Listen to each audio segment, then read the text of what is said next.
ప్రేక్షకులందరికీ నమస్కారం. 2026 సంవత్సరం కర్కాటక రాశి వారి యొక్క వార్షిక రాశి ఫలాలు ఎలా ఉండబోతున్నాయి? ఈ సంవత్సరం మీ కుటుంబ జీవితం, వైవాహిక జీవితం, ప్రేమ జీవితం, ఆర్థిక పరిస్థితి, ఆరోగ్యం, కెరీర్, విద్య ఎలా ఉండబోతున్నాయి? అలాగే వీరు ఎలాంటి జాగ్రత్తలు తీసుకోవాలి, ఎలాంటి పరిహారాలు చేయాలి అనే విషయాల్ని తెలుసుకోబోయే ముందు మీరు ఏమైనా సమస్యలతో బాధపడితే వాటి పరిష్కారం కోసం స్క్రీన్ మీద కనిపిస్తున్న మా గురువు గారి నెంబర్ కి కాల్ చేసి మీ సమస్యలకి తగిన పరిష్కారం పొందండి. ఖచ్చితంగా మీ సమస్య పరిష్కారం అవుతుంది. ఇక పూర్తి వివరాల్లోకి వెళ్తే కర్కాటక రాశి వారికి 2026 సంవత్సరం ఆర్థికంగా కొంత ఎగువ తగలదు, కొంత దిగువ తగలదు అని సూచిస్తోంది. మొదటి భాగంలో ఖర్చులు ఎక్కువగా ఉంటాయి. ముఖ్యంగా శుభకార్యాలు, పని సంబంధిత ఖర్చులు పెరుగుతాయి. కానీ రెండో భాగంలో జూపిటర్ మీ రాశిలోకి వచ్చే ప్రభావం ఆర్థిక పరిస్థితిని బలపరుస్తుంది. మంచి నిర్ణయాలు తీసుకోవడానికి సహాయపడుతుంది. ఆదాయం పెరుగుతుంది. పొదుపు చేసే అవకాశాలు లభిస్తాయి. ఆరోగ్యపరంగా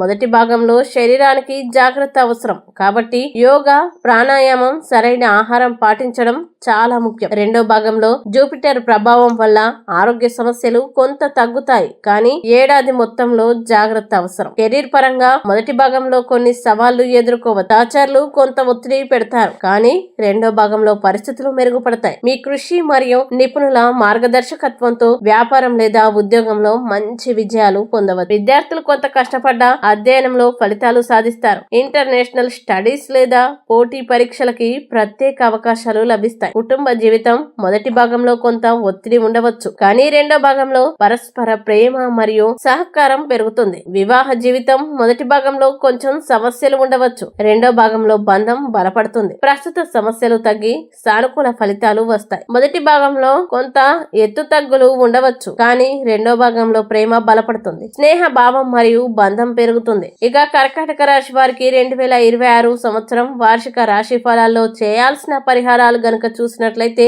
సోమవారం రుద్రాభిషేకం చేయడం మంచిది. మంగళవారం హనుమాన్ ఆలయానికి వెళ్లి హనుమాన్ చాలీసా చదవండి. గురువారం కేశర తిలక్ పెట్టండి. వృషభ మరియు బనానా చెట్లకి నీరు ఇచ్చి ఆశీర్వాదం పొందండి. కానీ పీపల్ చెట్టును తాకకండి. ఈ వీడియో మీకు నచ్చినట్లయితే లైక్ చేయండి, షేర్ చేయండి. ఇలాంటి మరిన్ని వీడియోల కోసం మా ఛానల్ ఇప్పుడే సబ్స్క్రైబ్ చేయండి.